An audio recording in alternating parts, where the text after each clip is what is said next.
बांग्लादेश में लगातार तख्तापलट के बाद वहां पर हिंदुओं और अल्पसंख्यकों के ऊपर लगातार हमले हो रहे हैं। वहीं अब भारत में भी बांग्लादेश के नागरिक जो अवैध रूप से घुस करके आ गए हैं, उनके ऊपर कार्रवाई की बारी आ गई और सबसे पहले कार्रवाई शुरू होने वाली है दिल्ली में, जहां पर अरविंद केजरीवाल की सरकार है। लेकिन इस पूरी कार्रवाई को लेकर के दिल्ली के उपराज्यपाल विनय कुमार सक्सेना ने एक लेटर लिखते हुए पुलिस और प्रशासन को तत्काल प्रभाव से बांग्लादेशी घुसपैठियों पर कार्रवाई के आदेश दे दिए हैं।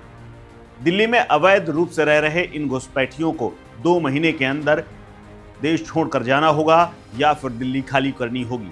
इसके लिए विशेष तौर पर 2 महीने तक अभियान चलेगा। एलजी के सचिवालय ने मुख्य सचिव और पुलिस कमिश्नर को पत्र लिखकर राष्ट्रीय राजधानी में रह रहे अवैध बांग्लादेशी प्रवासियों के खिलाफ सख्त कार्रवाई करने के निर्देश दिए गए हैं। दरअसल अगले 2 महीनों के बाद यहां पर चुनाव होने हैं और उससे पहले एलजी पूरी तरह से यहां की व्यवस्था साफ सुथरी करना चाहते हैं। इसीलिए एलजी सचिवालय ने मुख्य सचिव और पुलिस आयुक्त को 2 महीने तक एक विशेष अभियान शुरू करने को कहा है, जिसके तहत दिल्ली में अवैध रूप से बांग्लादेशी प्रवासियों की पहचान की जाएगी। उसके बाद समयबद्ध तरीके से प्रचलित तमाम जो नियम हैं, कानून हैं, उनके तहत इनके खिलाफ सख्त कार्रवाई की जाएगी। आपको बता दें कि बांग्लादेश के बड़ी संख्या में लोग यहाँ पर घुसपैठ करके रह रहे हैं। तमाम विभिन्न बस्तियों में इनका ठिकाना है और अवैध रूप से तमाम गतिविधियों को अंजाम भी देते हैं।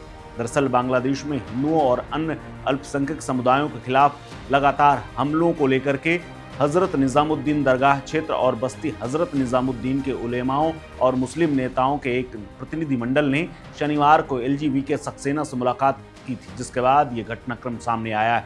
प्रतिनिधिमंडल ने शहर में रहने वाले पड़ोसी देश के घुसपैठियों के खिलाफ सख्त कार्रवाई की मांग की थी और उसी की परिणति है कि उन्होंने तत्काल प्रभाव से ये ऑर्डर भी जारी कर दिया है। हालांकि अधिकारियों का कहना है कि प्रतिनिधिमंडल ने ये मांग की थी कि अवैध प्रवासियों को किराए पर मकान नहीं दिया जाना चाहिए और जो लोग किराए पर रह रहे हैं उन्हें बाहर निकाला जाना चाहिए। उन्होंने अधिकारियों से ये भी मांग की है और ये सुनिश्चित करने को भी कहा है कि किसी भी प्रतिष्ठान को अवैध प्रवासी रोजगार की पेशकश नहीं करनी चाहिए और जो काम कर रहे हैं उनको नौकरी छोड़ करके यहाँ से जाना चाहिए। दरअसल इस प्रतिनिधिमंडल ने कथित तौर पर एलजी विनय कुमार सक्सेना को बताया कि किसी भी मस्जिद या मदरसे में ऐसे घुसपैठियों को आश्रय दिया गया है तो उन्हें तुरंत बाहर निकालना चाहिए। ऐसे घुसपैठियों की पहचान करने और उन्हें बांग्लादेश वापस भेजने के लिए एक विशेष अभियान की जरूरत है, जिसके बाद एलजी सचिवालय की तरफ से आदेश जारी किया गया, जिसे काफी अहम माना जा रहा है क्योंकि दिल्ली में विधानसभा चुनाव की सरगर्मियां धीरे धीरे तेज हो रही हैं।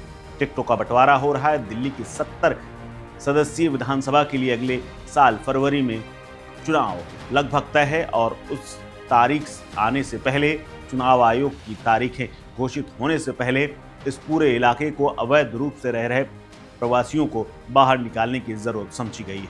इस परिप्रेक्ष्य में भी एलजी का ऑर्डर देखा जा रहा है। हालांकि इसको लेकर के आम आदमी पार्टी की तरफ से कोई रिएक्शन सामने नहीं आया है, लेकिन देखना है कि ये कार्रवाई कब शुरू होती है और उसका कितना प्रभाव पड़ता है। इस खबर में फिलहाल इतना ही। अपडेट्स के लिए बने रहिए वन इंडिया हिंदी के साथ। नमस्कार।